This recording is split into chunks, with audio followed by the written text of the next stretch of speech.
사도행전을 보아가면서 우리가 교회의 시작과 그 교회가 어떻게 성숙해져 가는지를 봅니다. 교회의 성숙은 우리가 생각하듯이 그냥 하나님의 은혜로 아무 문제 없이 그냥 쑥쑥 잘 자라는 것이 아닌 것을 봅니다. 교회 안에는 계속적으로 문제가 생기는 것을 보죠. 외적인 공격과 탄압이 있고 내적인 죄성과 그로 인한 갈등이 있습니다. 반복적으로 드리는 말씀이지만 문제점은 언제나 있다는 거 계속 생각하셔야 돼요. 시험은 계속해서 찾아온다는 것입니다. 이것이 당연한 일이죠. 문제는 그것을 우리가 어떻게 대응하고 어떻게 풀어나가느냐 하는 것입니다. 그것에 따라 교회는 부흥으로 갈 수도 있고 쇠퇴로 갈 수도 있다는 말씀 드렸습니다. 사도행전 6장에 보니까 초대교회에 섭섭병이 들어왔죠. 지난 2000년간 하나님께서 독생자의 피로 사신 교회를 아프게 하고 병들게 하고 결국 분열시킨 장본인인 섭섭병이 들어왔습니다. 감사하게도 초대교회는 그 섭섭병을 성경적으로 또 성령의 은사를 사용해서 치유했습니다. 각 성도가 하나님 안에서 부름받고 또한 선물로 받은 은사를 사용하니까 그 섭섭병이 치유가 되었습니다. 섭섭한 병이 치유가 되니 하나님의 말씀이 점점 왕성하여졌고 수많은 제자들이 생겨났다라고 기록했습니다. 원래 죄 속에서 태어나서 죄 속에서 살던 부족한 성도들끼리 만나서 신앙생활 해 나가다 보면 섭섭병이 들 수밖에 없습니다. 그러나 섭섭병이 들었다고 해서 꽁해서 있으면 안 됩니다. 그것은 자신은 물론 공동체를 병들게 하기 때문입니다. 그 문제를 성경적으로 성령님의 지혜와 능력 안에서 풀어가야 합니다. 그래야만 건강한 교회가 됩니다. 교회는 이런저런 일들을 거쳐가면서 성장해 왔습니다. 그리고 하나님은 이제 정말 본격적인 공격이 교회에 오도록 허락을 하십니다. 본격적인 공격이란 무엇인가? 교회의 첫 순교자가 나오는 것입니다. 도대체 하나님은 왜 이런 방식으로 교회를 성장시켜 가고 계실까요? 무엇을 위해서 이렇게 계속적인 외부적인 지금 내부적인 죄 문제를 해결하기도 바쁜데 외부적인 공격까지도 이렇게 있게 하시고 그 공격의 강도가 점점 세게 해 나가실까요? 처음에는 말로만 협박이 들어왔고 두 번째는 채찍에 맞는 일이 일어났고 이제 세 번째는 실제로 죽는 사람이 생겨나도록 하나님께서 이렇게 단계별로 왜 계속해서 몰아가실까요?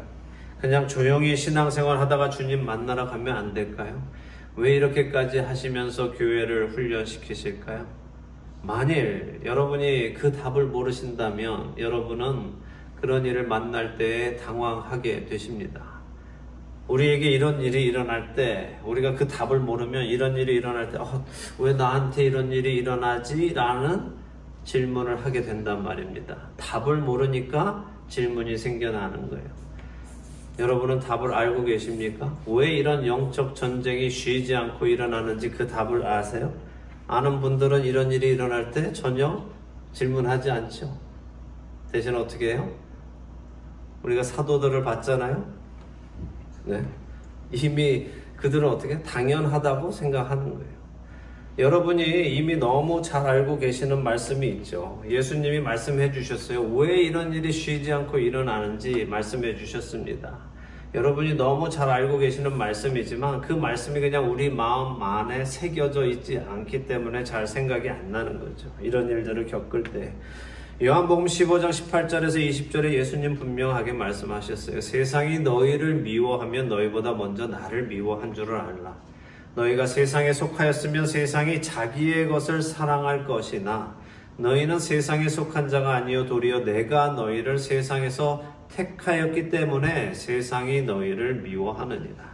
내가 너희에게 종이 주인보다 더 크지 못하다 한 말을 기억하라. 사람들이 나를 박해하였은즉 너희도 박해할 것이요 내 말을 지켰은즉 너희 말도 지킬 것이라 라고 분명하게 말씀해 주셨어요.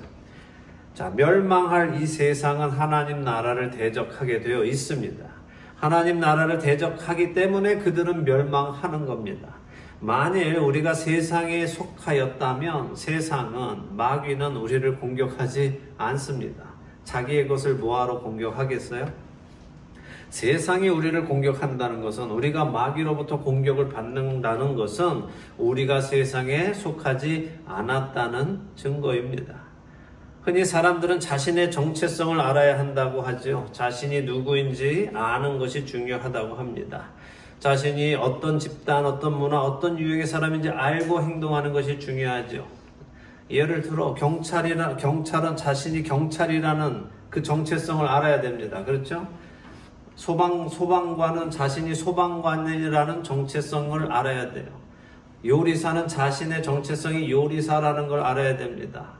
의사는 자신의 정체성이 의사라는 걸 알아야죠. 근데 자신의 그 정체성을 모르면 어떻게 돼요? 경찰관이 나는 도둑 잡는 게 무서워, 도둑 잡는 건 하기 싫어, 이렇게 하면은 자기의 정체성을 모르는 거 아닙니까? 소방관이 나는 불 끄는 거는 무서워, 싫어, 이러면은 소방관을 하면 안 되는 것 아닙니까? 그죠? 의사가 나 피 보는 거 싫은데 하면서 수술을 안 하면은, 째지 못하면은 어떻게 합니까? 요리사가 나는 음식 만드는 거 정말 싫어해 하면서 요리사를 할 수 없죠. 자신의 정체성을 안다는 것은 자신이 무엇을 하는 사람인지 안다는 것입니다. 우리는 우리 자신의 정체성을 알아야 합니다. 내가 누구의 백성인가 하는 그 정체성을 알아야 한다는 것입니다. 나는 세상의 백성인가, 하나님 나라의 백성인가, 내가 어디에 속한 자인지를 아는 것은 내가 어떤 삶을 살아갈 것인지를 결정해주는 아주 중요한 포인트입니다.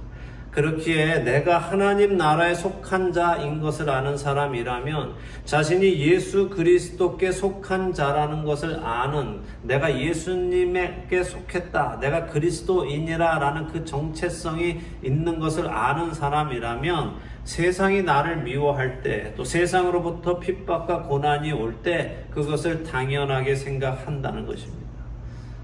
그리고 더 나아가서 그 사람은 세상을 사랑하려고 하지 않아요. 세상과 벗대려고 하지 않습니다. 자신의 정체성이 그리스도인이라는 것이 명확한 사람은 세상과 벗대려고 하지 않습니다. 야고보 사도가 말한 것처럼 세상과 벗대려고 하는 것은 하나님과 원수되는 것이라는 것을 알기 때문에 결코 세상을 사랑하려 하지 않고 세상과 벗대려고 하지 않습니다. 이 자신의 정체성을 깨닫지 못하는 사람들이 여전히 양다리를 걸치고 세상과 하나님 나라 사이에서 더 좋은 것을 빨아먹기 위해서 사는 기생충과 같은 삶을 사는 것입니다. 자신의 정체성을 깨달아야 합니다. 자신의 정체성을 아는 사람은 왜 나한테 이런 일이? 라고 묻지 않습니다. 앞장인 5장에서 매맞고 나오는 사도들처럼 예수 그리스도의 이름을 위하여 능력받는 일에 합당한 자로 여기심을 기뻐하게 되는 것입니다. 이 나 같은 미미한 믿음을 가진 사람도, 나같이 이렇게 정말 내세울 것 없는 연약한 믿음을 가진 사람조차도 그 귀하신 예수 그리스도의 이름을 위해서 능력을 받게 하시다니, 나 같은 사람에게도 이런 영적인 공격이 온다니, 나에게 그 영광에 참여하게 하시려고 고난에도 참여하게 하시니 정말 감사하게 되는 것입니다. 여러분의 정체성을 분명히 아는 하나님의 은혜가 있기를 축원합니다. 오늘 교회의 첫 순교자 스데반의 이야기를 보도록 하겠습니다. 사도행전 6장 8절에서 15절 읽겠습니다. 스데반이 은혜와 권능이 충만하여 큰 기사와 표적을 민간에 행하니 이른바 자유민들, 즉 구레네인, 알렉산드리아인, 길리기아와 아시아에서 온 사람들의 회당에서 어떤 자들이 일어나 스데반과 더불어 논쟁할세, 스데반이 지혜와 성령으로 말함을 그들이 능히 당하지 못하며 사람들을 매수하여 말하게 하되, 이 사람이 모세와 하나님을 모독하는 말을 하는 것을 우리가 들었노라 하게 하고 백성과 장로와 서기관들을 충동시켜 와서 잡아가지고 공회에 이르러 거짓 증인들을 세우니 이르되, 이 사람이 이 거룩한 것과 율법을 거슬러 말하기를 마지 아니하는도다. 그의 말에 이 나사렛 예수가 이곳을 헐고 또 모세가 우리에게 전하여 준 규례를 고치겠다 함을 우리가 들었노라 하거늘, 공회 중에 많은 사람들이 다 스데반을 주목하여 보니 그 얼굴이 천사의 얼굴과 같더라. 아멘. 자, 성경은 스데반에 대해서 설명을 하시는데 이미 지난주에 교회 안에 섭섭병이 들어왔을 때 사도들은 교회 안에서 성령과 지혜가 충만하여 사람들에게 칭찬받는 사람 7을 세워라 라고 했습니다. 그때 성령과 지혜가 충만한 사람 7명 중에 첫 번째로 손꼽힌 사람이 바로 스데반이었습니다. 그 스데반에 대한 설명이 오늘 더 기록되어 있는데 그는 은혜와 권능이 충만하여 큰 기사와 표적을 민간에 행했다라고 하십니다. 기사는 무엇이고 표적은 무엇입니까? 기사라는 말이 뭐예요? 기이한 일이라는 말입니다. 자, 그래서 원어로 보면 테라스라는 말인데 사람들로 하나님, 그러니까 신성을 느끼고 두렵고 경외심을 갖게 하는 일을 얘기해요. 그러니까 이 일을 보면 이건 하나님께서 하신 일이다 라는 것을 느껴서 하나님의 임재하심과 하나님의 거룩하심 때문에 또 하나님의 영광 때문에 경외심을 갖는 일을 이야기합니다. 그 표적은 우리가 요한복음 공부할 때 강의할 때 기억들 나실 겁니다. 공부하셔서 세메이온이라는 헬라어로 이거는 뭔가를 알리는 표시라고 했죠. 그렇죠? 그래서 사인이라고 했어요. 그러니까 기사와 표적을 행했다 하는 것은 사람들로 하여금 하나님의 살아계심을 깨닫게 하는 일을 행했다라는 것입니다. 스데반이 구체적으로 어떤 일을 행했는지는 기록되어 있지 않지만 그는 예수 그리스도를 증언하고 이를 통해 하나님의 살아계심을 나타내는 일을 한 것으로 이해하면 되겠습니다. 자, 그런데 스데반이 이렇게 기사와 표적을 통해서 예수 그리스도를 증언하다 보니 어떤 사람들하고 논쟁이 일어났습니다. 그리고 성경은 그들을 자유민이다라고 말씀하세요. 자유민이다 하는 말은 유대인으로 예전에 다른 나라의 종으로 끌려갔다가 이제 거기서 살다가 자유하게 된 사람들을 말해요. 그러니까 예전에 예루살렘 또 유대 땅에 살았었는데 이 나라 저 나라에 노예로 끌려갔었다가 그들의 후손을 얘기하는 겁니다. 자유민이 된 거죠. 자, 그런데 이 사람들 보니까 뭐 구레네, 알렉산드리아, 길리기아, 아시아 등지에서 왔다고 돼 있어요. 그러니까 이 사람들이 자기네 조상들이 끌려간 그 지역에 살다가 이제는 자유하게 되니까 예전에 우리 조상들이 있던 우리의 뿌리가 있는 곳으로 돌아가자 하고 와서 예루살렘에 와서 살기 시작한 겁니다. 근데 이렇게 사람들이 오면은 보통 어떻게 해요? 자기가 문화가 비슷한 사람들끼리 모여 살게 되죠. 구레네에서 살던 사람들은 구레네 사람들끼리 또 모여 살고 알렉산드리아에서 살던 사람들은 알렉산드리아에서 사람들끼리 모여 사는 일이 생겼습니다. 그래서 당시에 예루살렘에 회당이 사도행전 당시 예수님 당시 그때 예루살렘의 회당이 480개 정도가 있었다고 해요. 자, 480개가 있었다는 것은 50m당 하나씩 있었다는 거와 마찬가지예요. 그러니까 물론 이제 유대인들은 안식일에 걸어가는 거리가 있으니까 많이 못 걷니까 많이 세우긴 세웠지만 이게 그냥 모든 유대인들이 자기 가까운 거리로만 가는 게 아니라 또 그 안에서 분리가 된 게 뭐냐 하면 자기의 어제 그 출신 지역에 따라서 회당을 또 따로 만들었다는 거죠. 자, 중요한 것은 스데반이 이 회당 480개 되는 회당을 다 따라다니면서 사람들과 변론을 했다는 거예요. 이 사람들 저 사람들 가서 뭐 했겠어요? 예수가 메시아다. 예수가 우리 구약 성경에 예언된 하나님의 약속된 구원자다라는 것을 얘기하고 다닌 거죠. 근데 스데반은 그냥 정보를 전달한 게 아니라 10절에 보니까 어떻게 해요? 성령의 충만하신 지혜로 변론을 했다라고 하죠. 그러니까 사람들이 능히 당해내지를 못한다는 거예요. 당연하죠. 어떻게 사람이 성령께서 주시는 말씀을 당해낼 수 있겠어요? 자, 그러면 이 사람들이 스데반과 이제 대화를 하고 변론을 하죠. 예수가 정말 그리스도시다, 메시아시다, 구약의 성경에 의하면 이분이 그분이다. 이것을 증명했으면 사람들이 들었을 때 어떻게 해야 돼요? 그렇구나, 내가 틀렸구나, 저 사람 말이 맞구나 라고 해야 되는데 11절에 보니까 이 사람들이 어떻게 했어요? 사람을 매수하여 스데반에 대해 거짓 증언을 하게 했습니다. 자, 생각해보죠. 이 사람들이 왜 스데반하고 논쟁을 할까요? 스데반과 논쟁을 하게 되는 이유는 뭐라고 생각하세요? 무엇 때문에 논쟁하게 됩니까? 두 사람이 논쟁하면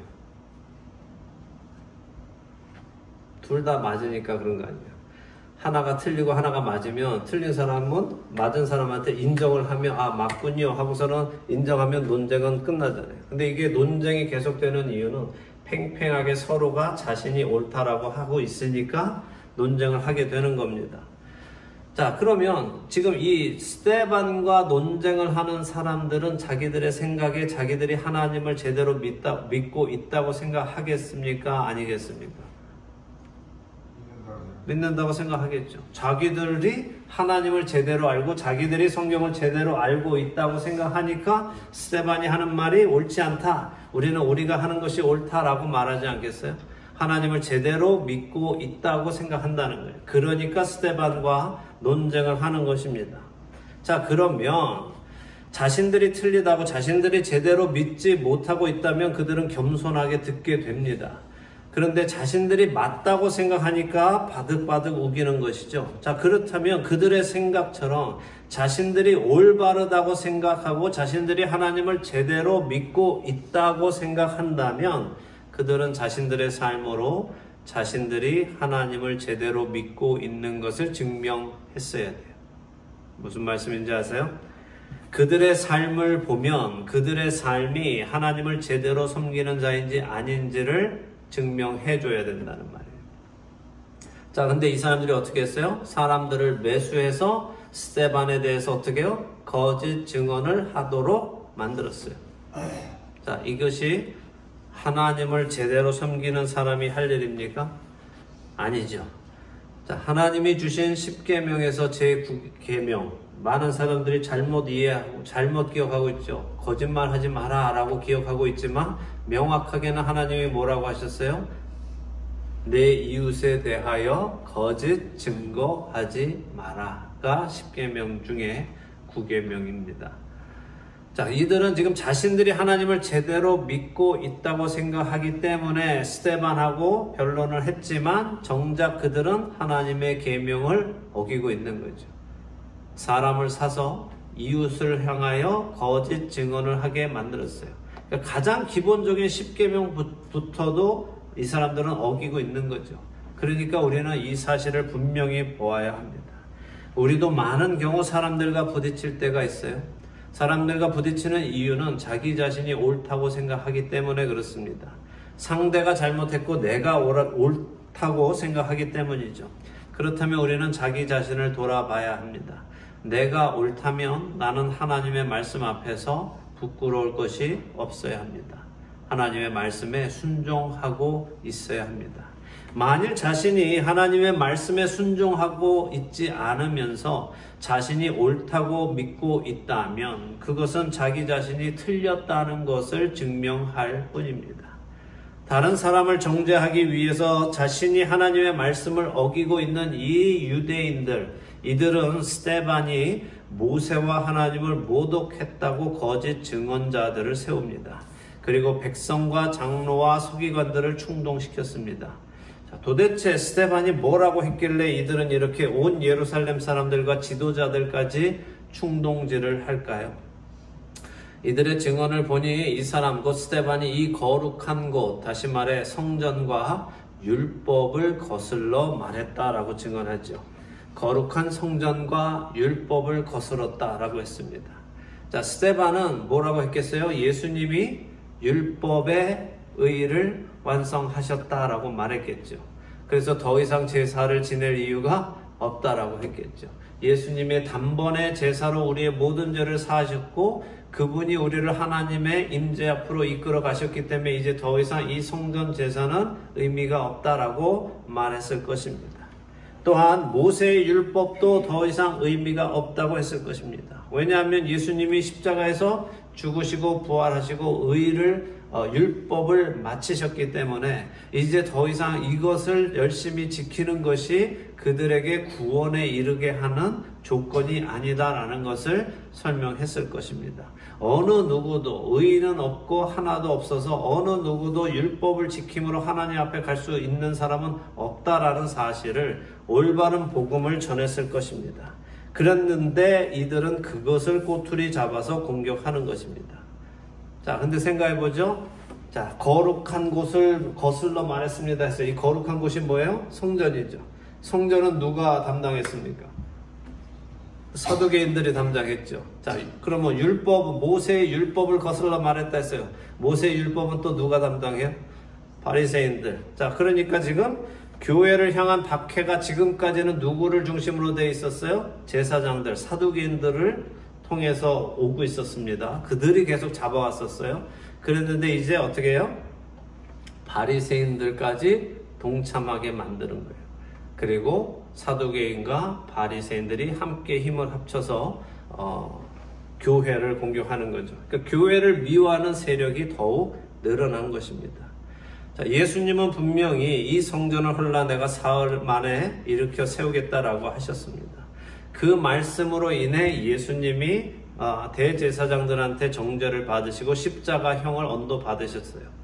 사실 유대인들의 문화 속에서 제사를 더 이상 지내지 않아도 된다 하는 말은 참 와닿지 않는 말일 겁니다. 평생 자신들의 조상 대대로 계속해서 몇천 년 동안 제사를 지내왔는데 이제 제사를 안 지내도 된다라고 말하는 것이 단번에 이해되지는 않았을 수 있습니다. 우리 한국 사람들도 사대부 집안에 쉬지 않고 제사를 지내는 집안에 오늘부터 제사 안 지내도 된다라고 하면 막 문중에 어르신들이 화들짝 놀라는 것과 흡사하겠죠. 사실 더 할 겁니다. 하나님께 제사를 지내지 않아도 된다라고 말하는 것은 유대인들한테 받아들이기는 어려운 말일 겁니다. 근데 왜 그것이 받아들이기 어려울까요? 이것은 이들이 제사를 지내기는 지냈어도 그 제사를 지내는 이유를 몰랐기 때문이죠.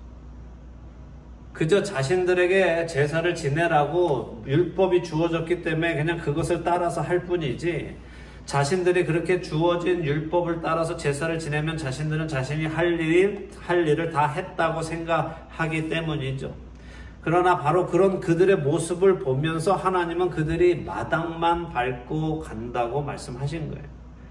순종을 제사보다 좋아한다고 하나님 말씀하신 거예요. 이들은 모르는 겁니다. 하나님이 제사를 지내게 하시는 이유는 그로 인하여 그들이 하나님 안으로, 하나님께로 더 가까이 올 수 있게 하시기 위함인데, 이들은 하나님께 가는 것이 목적이 아니라 그냥 제사를 지내라 했으니 제사를 지내는 거에만 목적이 있었다는 거죠. 그러니까 제사를 더 이상 지내지 않아도 된다 하는 것이 이해가 되지 않는 것입니다. 제사를 지내는 원래의 목적은 하나님께로 가는 것이었는데, 그래서 예수 그리스도께서 친히 죽으셔서 하나님께로 가는 길이 되셨는데, 그렇기 때문에 더 이상 제사가 필요 없다고 말하는데도 이들은 그것을 이해하지 못하는 거예요. 저들은 그런 생각을 전혀 하지 못하고 여전히 아무 의미 없는, 하나님이 요구하시지도 않고 또 받으시지도 않는 예배와 제사를 지내고 있었던 것입니다. 그것이 얼마나 답답한 일이고 시간 낭비입니까? 그리고 수많은 재물들의 생명을 계속 죽여나가는 것뿐이죠. 아무 의미 없이. 증인들이 스데반이 모세와 하나님을 모독하는 말을 했다고 공회에서 주장하자 공회원들이 일제히 스데반을 주목해서 봤습니다. 근데 그 얼굴이 어땠대요? 천사의 얼굴 같았다고 하죠. 천사 얼굴 봤을까요? 천사의 얼굴은 어떤 얼굴이었을까요? 우리가 에스겔에서 보면 천사가 소같이 생기기도 하고 독수리같이 생기기도 했는데 그런 얘기가 아니겠죠? 예. 천사의 얼굴 같았다. 그것은 그에게서 하나님 나라의 광채가 났다라는 영광스러운 모습이었다라는 거죠. 왜 그래요? 그가 진리 안에 있었기 때문에 그렇습니다. 거짓은 진리를 받을 수 없습니다. 거짓은 진리를 포용할 수 없어요. 그래서 거짓은 진리를 공격합니다. 진리를 공격해서 진리가 사라지면 자신이 진리가 될 거라고 생각하는 것이 거짓이에요. 그러나 진리는 사라지지 않습니다. 진리는 없어지지도 않습니다. 오히려 진리는 거짓을 드러내고 거짓은 사라지게 됩니다. 교회는 이제 본격적인 공격을 받기 시작합니다. 이때 교회는 어떻게 해야 하겠습니까?